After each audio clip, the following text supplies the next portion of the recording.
Hey everyone, it's Lizzie and this is Lizzie Reads and welcome to my, what's this video called? Favourite books when I was a teenager. I thought I'd run through some of my favourite books that were some of my favourite books when I was a teenager, and I'm going to start with the obvious. I was obsessed with the Twilight Saga. I was going to hold them all up, but I can't be bothered. I was obsessed of this little vampire human love story. I was entrapped. I was obsessed.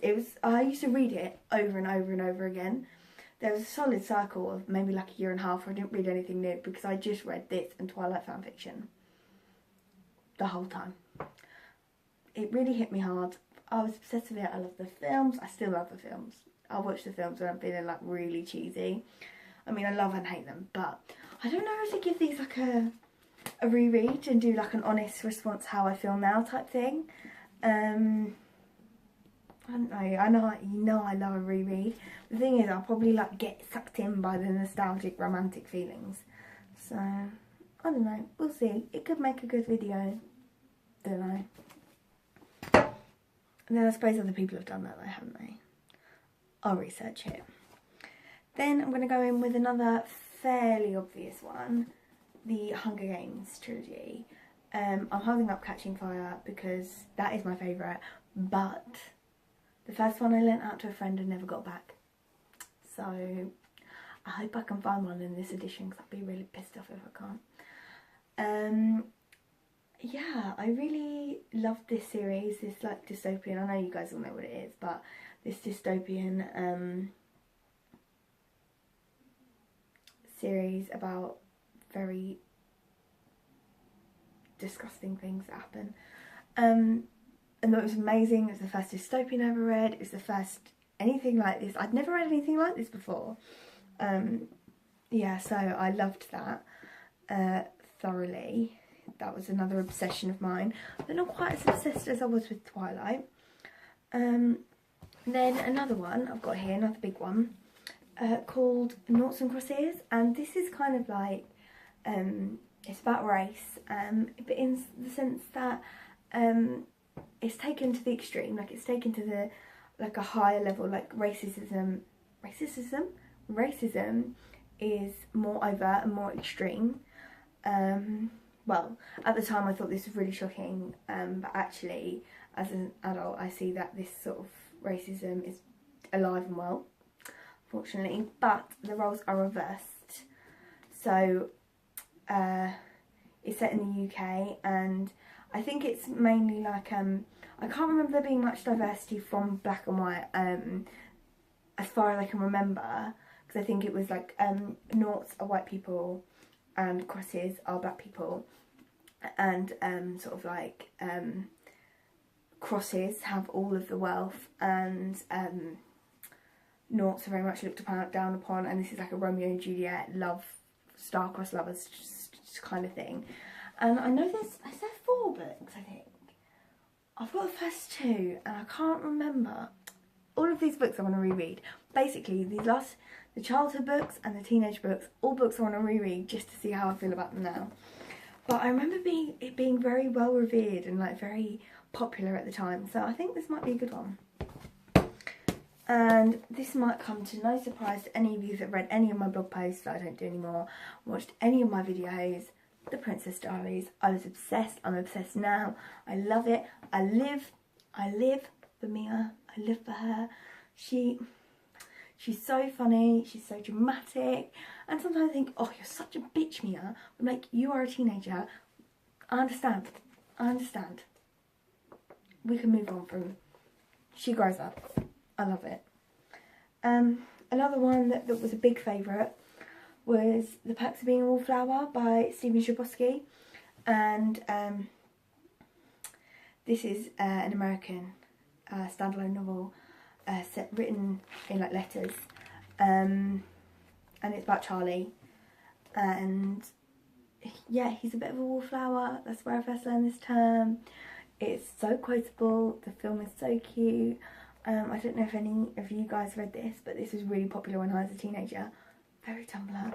As you can see, I've got the movie cover. Teenage Lizzie did not know her tastes. But yeah, I really enjoyed this, and I will give this a reread at some point, of course.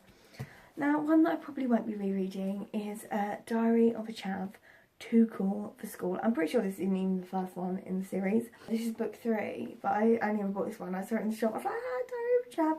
They talk about sex a little bit. I was like 14 years old. I thought it was so funny. I thought it was so grown up. But it's just too much. It's literally too much. But yeah, I'm keeping it just because it makes me laugh, and I chuckle every time I see it on my shelves. Another one I read over and over and over again as a teenager is Jump Into Confusions by Liz Rettig.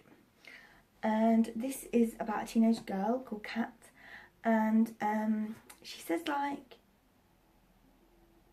she's like fat. Her mum and her sister are really, really skinny, so she thinks she's fat. And it's the first book I read about feeling fat, and not that fat is a negative word. I know this is not this book isn't very body posy, but it kind of is, but in a kind of sexist way. Like, it's really hard to explain, but she really fancies her English teacher, and she gets a new best friend who is gay, and yeah, they get really close, and things happen, and things happen with her, well, things don't happen with her teacher. She tries to make things happen with her teacher. I thought it was funny at the time. It's probably incredibly problematic, but like, it felt to me as a teenager like body posy, because even though she was really negative about her body, towards the end, like, she comes to a really happy conclusion and feeling about her body. And just because I was always that slightly like, not even like, because I wasn't like really stick thin as a child, I always thought, oh yeah, that means I'm fat, like. So I think this really resonated with me in that sense, and the romance in it, ooh, it's just too much. I loved it. Now, this one is one that I want to read because I can't really remember what happened, or I can't remember. It's called Deluxe by Anna Godberson, and I'm pretty sure she's really young, this author. Tell me how young she is. No, it doesn't say how old she is, but it's about like the New York elite so it's set in 1899, and it's about all these raucous teenagers. It's basically Gossip Girl in the late 1800s to early 1900s, and I remember this. I used to think it was quite saucy. I don't know if it was very saucy, but at the time I was like, oh my god, they're kissing, it's steamy. I was a teenager and I was reckless. I've not really been looking at the camera. I'm really sorry. I need to work on that. It's like my worst thing for videos. But yeah, I thought this was really good, and I never finished the series. I never carried on. I'm literally going to read all of these books again at some point. I can't help myself. I just can't. I love this, like, ooh. This is like when I read YA and I'm like, oh my god, the teenage feelings are coming back. This is why I like Riverdale. It gives me all of my teenage feels. I just love it. Also, I really love Cole Sprouse, but you know, that's a whole different story.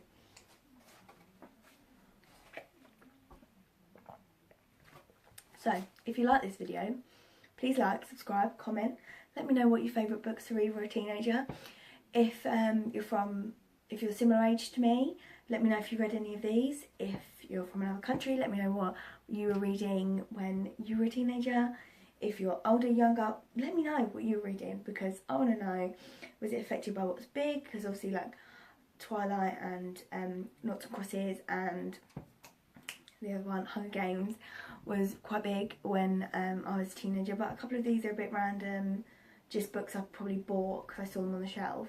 Excuse my cucumber water, it's a really hot day today, absolutely beautiful. I'm going to go sit in the garden and read in a minute, which you can see if you watch my weekly vlog. Yeah, that's it, doing vlogs. So I'm getting really silly. This is how I get when I've filmed for like ages and ages.